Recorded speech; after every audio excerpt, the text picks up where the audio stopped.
తెలంగాణలోని జూబ్లీహిల్స్ ఉప ఎన్నిక ముగిసింది. మరి ఈ ఫలితం ఎలా ఉండబోతుంది?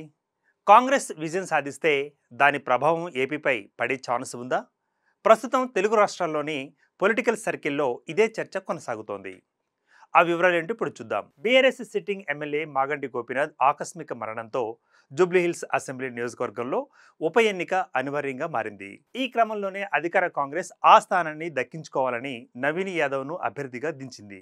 అటు ప్రధాన ప్రతిపక్షం బీఆర్ఎస్ అభ్యర్థిగా గోపీనాథ్ భార్య సునీత బరిలోకి దిగారు. బీజేపీ అభ్యర్థి లంకల దీపక్ రెడ్డి పోటీలో ఉన్నప్పటికీ ప్రధాన పోరు మాత్రం కాంగ్రెస్ వర్సెస్ బీఆర్ఎస్ అన్నట్లుగానే సాగింది. పోలింగ్కు ముందు వరకు బీఆర్ఎస్ విజయం సాధిస్తుంది అన్న విశ్లేషణలు రాగా, పోలింగ్ కంప్లీట్ అయ్యాక మాత్రం కాంగ్రెస్దే విజయం అన్న టాక్ వినిపిస్తోంది. ఒకవేళ జూబ్లీహిల్స్ బైపోల్లో కాంగ్రెస్ విజయం సాధిస్తే దీని ప్రభావం కాస్తో కూస్తో ఏపీపై పడే అవకాశం ఉంది.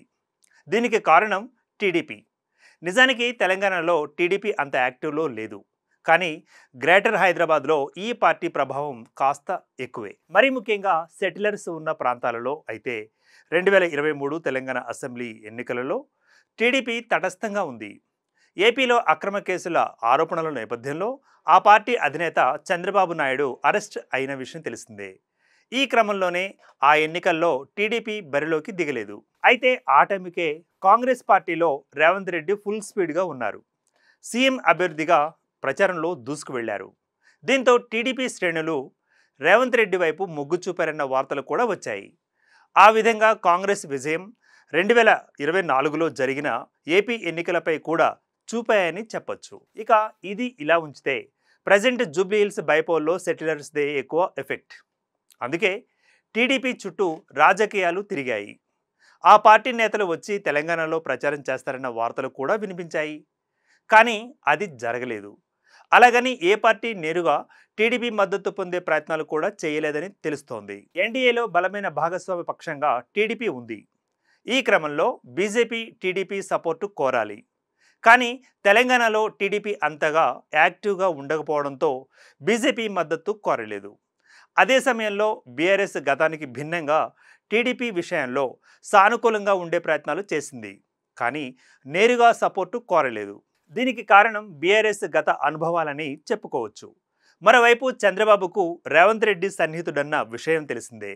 ఈ నేపథ్యంలోనే టీడీపీ ఏ పార్టీకి మద్దతు ఇవ్వకుండా తటస్థ వైఖరిని అవలంబించారని తెలుస్తోంది.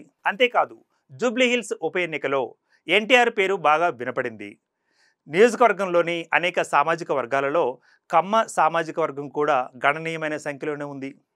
ఆ ఓటు బ్యాంకును ఆకర్షించడానికి ఇటు కాంగ్రెస్ అటు బీఆర్ఎస్ పోటాపోటీగా ప్రయత్నాలు చేశాయి. ఎన్టీఆర్ విగ్రహాన్ని కూడా ఏర్పాటు చేస్తామని హామీలు ఇచ్చాయని తెలుస్తోంది. ఇక ఎన్టీఆర్ టీడీపీ చరిష్మా క్లెయిమ్ చేసుకునే ప్రయత్నాలు చేశారు. దీంతో ఎన్నికల ప్రచారంలో ఎన్టీఆర్ పేరు మారుమోగిపోయింది. ఈ నేపథ్యంలోనే జూబ్లీహిల్స్లో కాంగ్రెస్ గెలిచినా బీఆర్ఎస్ గెలిచినా టీడీపీకి కలిసి వచ్చే అంశమేనని చెప్పుకోవచ్చు. అదీ కాక టీడీపీ కూడా తెలంగాణలో బలోపేతం కావాలని ప్రయత్నిస్తోంది. ఈ మేరకు ఇప్పటికే చంద్రబాబు పార్టీ నేతలతో కీలక సమావేశాలు కూడా నిర్వహించారు. మరీ ముఖ్యంగా జూబ్లీహిల్స్లో ఏ పార్టీ విజయం సాధిస్తుంది, టీడీపీ ఆ ఫలితాన్ని ఏ విధంగా సద్వినియోగం చూసుకుంటుందో వేచి చూద్దాం. Keep watching Andhraprabha.